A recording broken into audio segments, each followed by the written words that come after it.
तो गाइस, क्या आप लोगों ने ये चीज नोटिस की कि एनिमल मूवी में जो लोग बलबीर सिंह को गोली मारने आते हैं उनका गेटअप काफी ज्यादा सिमिलर होता है पबजी के कैरेक्टर से। वैसी ही व्हाइट शर्ट, टाई, हाथ में रिवॉल्वर और सर पे हेलमेट ये पबजी का ही रेफरेंस है और ये इंडिकेट कर रहा है कि मूवी में कितना ज्यादा वायलेंस होने वाला है। और इस मूवी का क्रेज भी यूथ में ऐसे फैल गया कि जैसे पबजी फैला था। तो इस डिटेल के लिए संदीप रेड्डी वांगा जी, मैं आपको दिल से सल्यूट करता हूँ।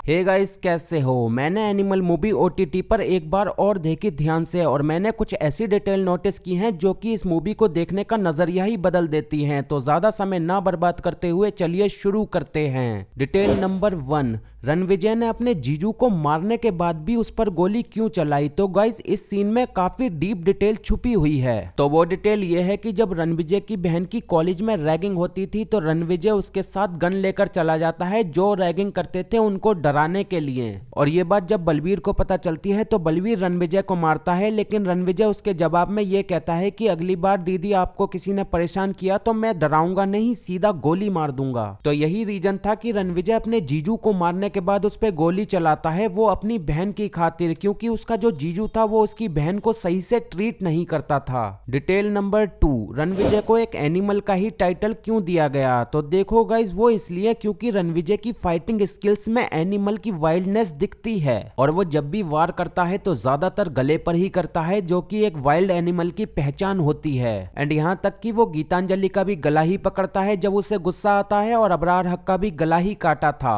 और इतना ही नहीं, उसने अपने जीजू को भी गला दबाकर ही मारा था, इसीलिए उसे एनिमल का टाइटल दिया गया है। डिटेल नंबर 3, यहाँ आपने देखा होगा कि रणविजय अपनी मेड से साइन लैंग्वेज यूज करके कुछ मांगता है, जबकि उसने उसी मेड की क्लास लगाई थी साइन लैंग्वेज यूज करने पर। तो उसने ऐसा क्यों किया जबकि वो बोल सकता था? केवल सुनने में ही तो दिक्कत थी। वेल, ऐसा करने का रीजन ये था कि उस सीन में मेकर्स हमें बताना चाहते थे कि एक ऐसे कैरेक्टर की एंट्री होने वाली है जो कि साइन लैंग्वेज यूज करता है और फिर उसी सीन में बॉबी देओल यानी अबरार की एंट्री हो जाती है। डिटेल नंबर 4, क्या आपने एक चीज नोटिस करी थी कि रणविजय को जब जब गुस्सा आता था तो एक खास तरीके का म्यूजिक बजता था, लेकिन वो म्यूजिक थोड़ा सा ही बजकर रुक जाता था। जैसे कि आपने नोटिस भी किया होगा कि पापा से मार खाने पर, स्कूल में गन ले जाने पर या फिर जीजू पे गुस्सा आने पर, तो वो म्यूजिक इंडिकेट कर रहा था रणविजय के एनिमल को। फिर वो म्यूजिक प्रॉपर तरीके से तब बजता है जब वो अपने जीजू को मारने जाता है और उसको मारने के बाद उसको एनिमल का टाइटल भी मिल जाता है। तो इस म्यूजिक के प्रॉपर बजने का मतलब भी यही था कि इतने दिन से जो एनिमल दबा हुआ था वो अब बाहर आ चुका है। डिटेल नंबर 5, कुछ लोगों को लग रहा होगा कि ये अंडरवियर वाला सीन क्यों डाला गया है मूवी में, इसका तो कोई मतलब भी नहीं है। तो इस सीन को डालने का रीजन ही यही था कि रणविजय बिना अंडरवियर के गन की डील करने जाए एंड फिर वो वहां पर जरूरत पड़ने पर गन के डीलर फ्रेडी का अंडरवियर मांगता है। तो वहां एक चीज नोटिस की होगी आपने कि फ्रेडी के अंडरवियर पे टाइगर का प्रिंट होता है। तो यही अंडरवियर वाले सीन की मेन डिटेल थी, क्योंकि असरार का जो मास्क था वो शेर का होता है और इसीलिए रणविजय टाइगर वाला अंडरवियर पहनता है। तो आगे तो इस सीन के बारे में मुझे बताने की बिल्कुल भी जरूरत नहीं है, आप खुद समझदार हो कि ये सीन क्यों डाला गया है।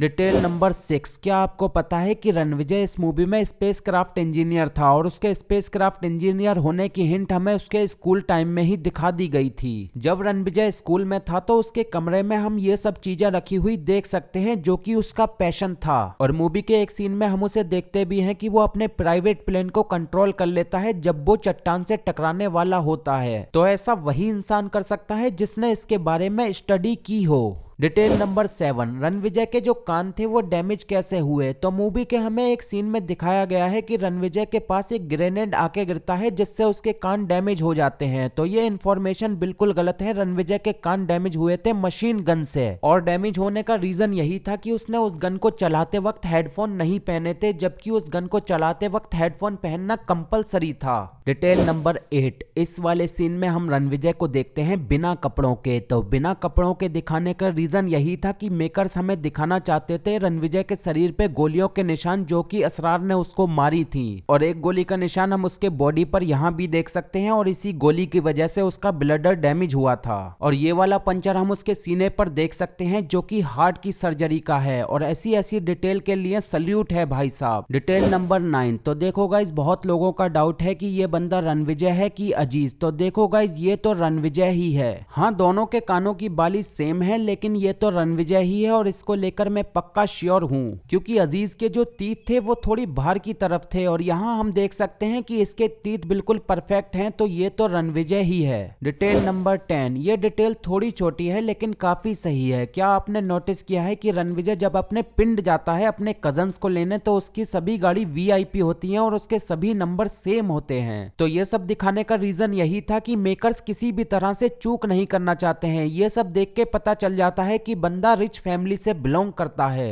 डिटेल नंबर 11, एक सीन में रणविजय और उसके जीजू की बहस होती है, तो उसका जीजू बोलता है कि आखिर तू करना क्या चाहता है, तो रणविजय उसको जवाब देता है कि मैं जो करना चाहता हूँ आप सुन भी नहीं पाओगे। तो गाइस सही में ये डायलॉग बोलने का यही रीजन था, क्योंकि जो रणविजय करना चाहता था वो उसका जीजू नहीं सुन पाता और उसका भी कुछ ऐसा ही हाल होता जो कि चर्च के फादर का हुआ था, वो भी वॉमिट करता हुआ फिरता। और उसी सीन में रणविजय बोलता है कि जो मैं करूंगा वो आप देख भी नहीं पाओगे। तो ये बात भी बिल्कुल सच है, क्योंकि सबसे पहला मर्डर वो अपने जीजू का ही करता है, जिसकी वजह से वो देखने के लिए रहता ही नहीं है कि रणविजय उसके बाद क्या क्या करता है, और अपने जीजू को ही मारने से उसके अंदर का एनिमल एक्टिवेट हुआ था। डिटेल नंबर 12, तो ये जाइंट मशीन गन का आइडिया रणविजय को कैसे आया? तो जैसा कि हम जानते हैं कि रणविजय एक स्पेसक्राफ्ट इंजीनियर है, तो ऐसा वेपन बनाने का आइडिया तो कोई जीनियस इंजीनियर ही दे सकता है। यही कारण है कि रणविजय को एक स्पेसक्राफ्ट इंजीनियर दिखाया गया है। डिटेल नंबर 13, जब होटल में गन फाइट होती है तो रणविजय अपने भाई से पूछता है कि और कितने बचे हैं, तो उसका भाई कहता है 14, और इतना कहने के बाद हम उस सीन में रणविजय को ठीक 14 लोगों को मारते हुए दिखाते हैं, फिर वो सीक्वेंस खत्म हो जाता है। एंड ये जो डिटेल थी मुझे मूवी में काफी बढ़िया लगी। डिटेल नंबर 14, रणविजय को नंगा क्यों दिखाया गया है, उसका दूसरा रीजन ये था क्योंकि रणविजय का हार्ट ट्रांसप्लांट हुआ था, तो उसको दूसरा जीवन दान मिला था, तो उसके लिए वो उसकी नई जिंदगी थी। और जैसा कि हम जानते हैं जब कोई बच्चा जन्म लेता है तो वो नंगा पैदा होता है, तो ये जो सीन था इस तरह से इसीलिए दिखाया गया था।